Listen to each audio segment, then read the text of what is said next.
Hello, this is Doctor Sayus, and welcome to my review of Sonic Zeros, possibly one of the worst Sonic games I have ever played. A lot of people online have different opinions of this game. You'll get people saying it's the greatest thing since sliced bread, and then you'll get other people saying it's overrated. The game has 4 story modes, but essentially there's only one because each story mode has the exact same levels with slight differences. I started off with Team Rose, and the story here was Froggy and Chocolate get kidnapped, and Amy uses it as an excuse to stalk Sonic. Each team will have 3 different types of characters. You have the speed character, the power character, and the flying character. If you've played the Sonic Adventure games, Sonic Heroes tries to make the speed character similar to that, but they make it a lot worse. The controls are mostly the same. The character feels a wee bit slippy.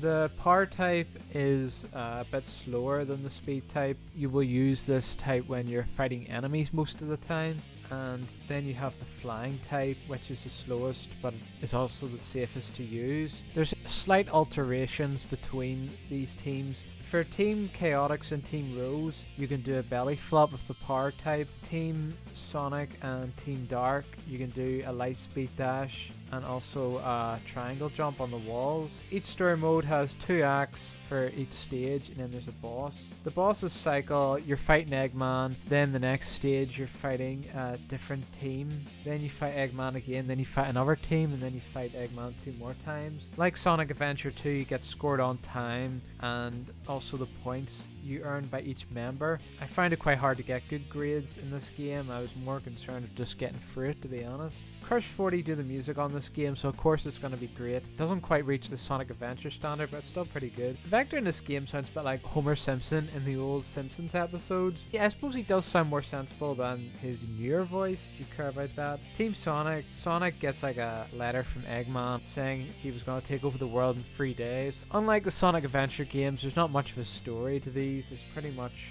exposition. In this game, Tails has the worst ever voice actor. He's voiced by an 8-year-old. The actor of Espio, who's a good actor, he got his kids to play Tails and Charmy. The girl who does Charmy, she was a bit older than him, so she was actually alright, but the kid of Tails is just so bad. Sonic, we only have 24 hours left. Making robots is the same as breaking them. But it's so spooky here. Maybe that's the ghost of Shadow we saw earlier. Woo! Stop it, Knuckles!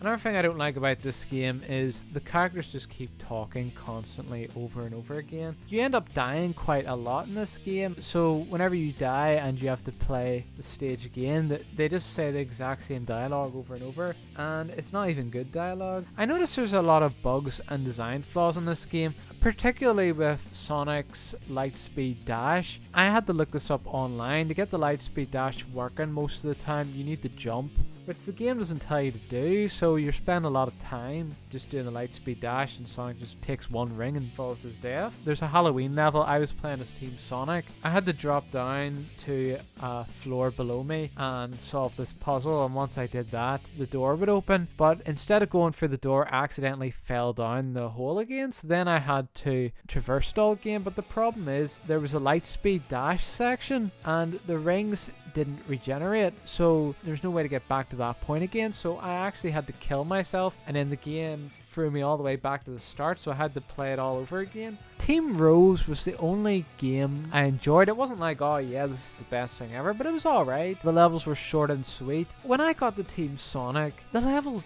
doubled, and they got a lot harder as well. You don't get many lives, and they're more unforgiving if the checkpoints as well. It's like, instead of actually creating more of the level, it's like they just took Team Rose's level and just went, okay, we're just going to loop this level again, so you're basically running for the same level twice. When I say it's repeating itself, it's not repeating itself one-to-one, but it does shockingly reuse a lot of assets just to pad out the game. What I think they should have done is put in Sonic's team and give Sonic Team Rose's levels. Forget about all the other teams. Maybe just create a few more short levels.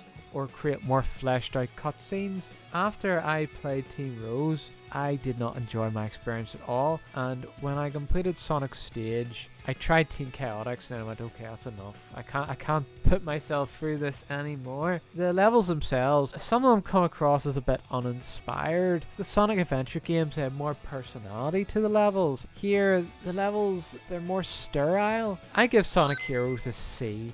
I had some enjoyment with it with Team Rose. That's literally about it. They do have a multiplayer mode on, which is nice. It's my third least favourite Sonic game, behind Sonic Boom and Sonic 06, so it's in great company. This is only the beginning. Don't get too excited, boys. Those were the easy ones. Hello guys, hope you're having a fantastic day. If you enjoyed the video, make sure to leave a like and to subscribe for more videos. Bye!